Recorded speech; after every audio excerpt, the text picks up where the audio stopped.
নমস্কার বন্ধুরা, village food with রূপালীতে আপনাদের সকলকে স্বাগত। আজ আমি খাসির চিংড়ি রান্না করব।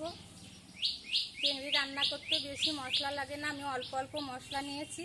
এখানে 3টে পেঁয়াজ কুচি করে নিয়েছি, একটু রসুন বাটা, আদা বাটা, হলুদ, লঙ্কার গুঁড়ো, ধনের গুঁড়ো, জিরের গুঁড়ো, ফোড়নে দেবো শুকনো লঙ্কা, জিরে, তেজপাতা। এখানে 750 গ্রাম খাসির চিংড়ি আছে। সব মশলাই এখানে আমি অল্প অল্প করে নিয়েছি। কড়াই গরম হয়ে গেছে, কড়াইয়ে তেল দিয়ে দেবো।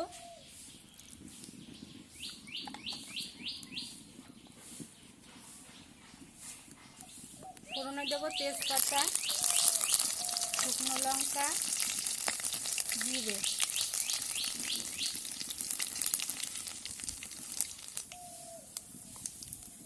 এবারে দেবো পেঁয়াজ কুচি।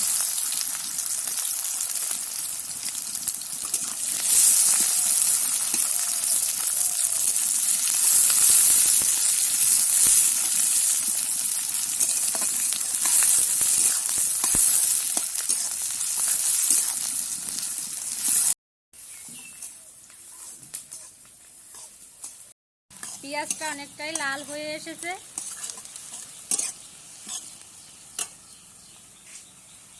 এবারে দেব রসুন বাটা, আদা বাটা।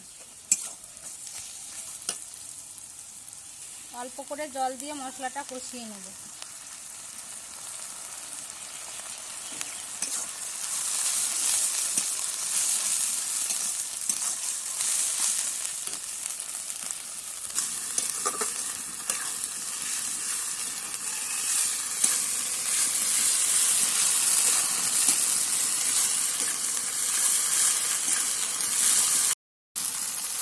মশলাটা অনেকটাই কষানো হয়ে গেছে।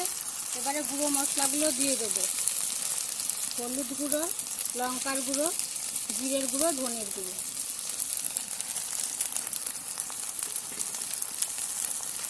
অল্প করে জল দিয়ে মশলাটা কষিয়ে নেব।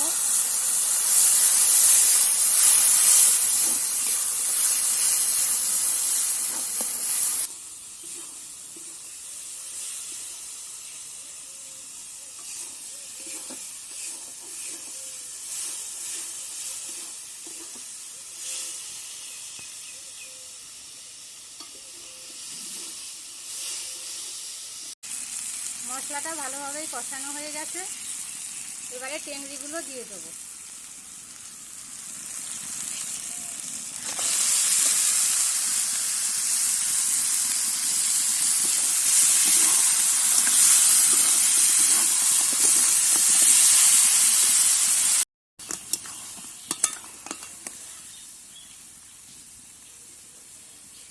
এবারে লবণ দিয়ে দেবো।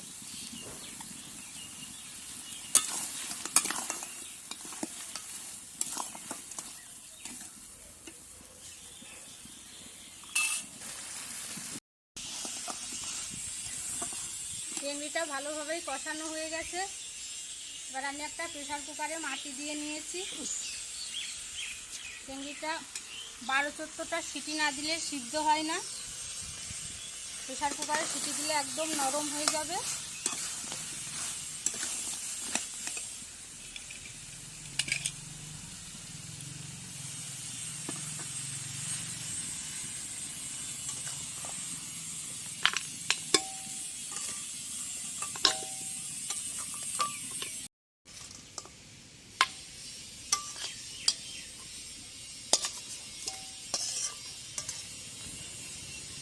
এবারে এই কড়াইয়ে জল দিয়ে মশলাটা একটু ধুয়ে ভালো করে এর মধ্যে দিয়ে দেব। অনেক মশলা লেগে আছে।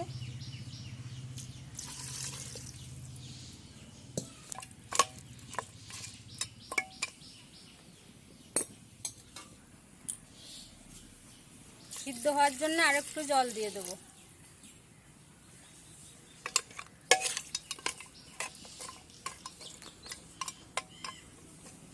বেশি জল আমি দিইনি। এবারে প্রেসার কুকারের ঢাকনাটা বন্ধ করে দেবো।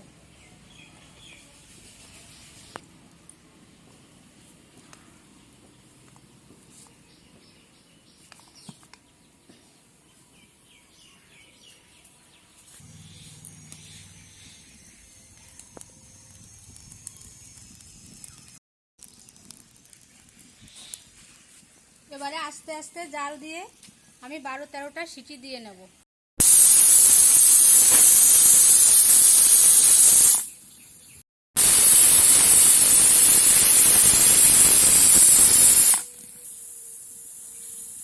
বারো 13টা সিটি আমি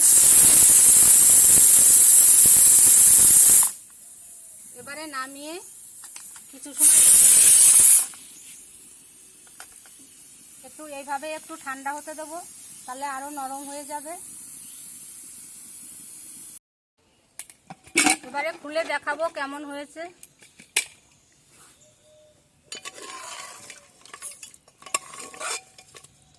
দেখুন রান্নাটা কত সুন্দর হয়েছে আর কত নরম হয়েছে। এগুলো একেবারেই নরম হয়ে গেছে।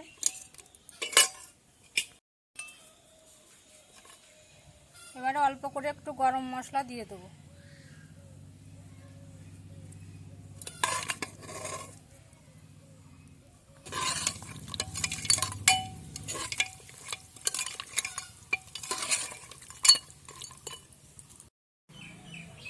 দশ মিনিট ঢেকে রেখে দেবো। ফিরে এসেছি 10 মিনিট পর।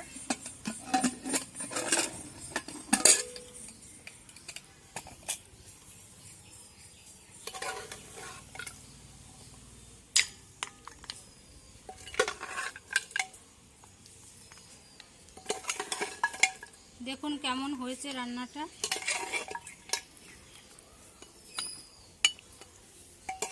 চিংড়ি খাওয়া তো স্বাস্থ্যের পক্ষে খুবই ভালো।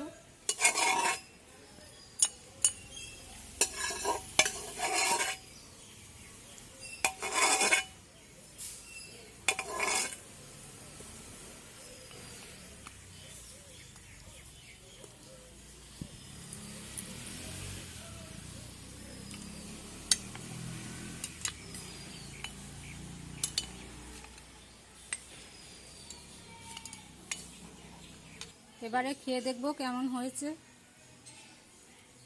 দেখুন এটা একদমই নরম হয়ে গেছে, সুন্দর নরম হয়েছে, খেতেও ভীষণ ভালো হয়েছে। আপনারা এইভাবে রান্না করে খেয়ে দেখবেন আর খেয়ে আমাকে বলবেন কমেন্ট করে কেমন লাগলো। আজ এ পর্যন্তই, ফিরে আসবো আবার অন্য কোনো রেসিপি নিয়ে।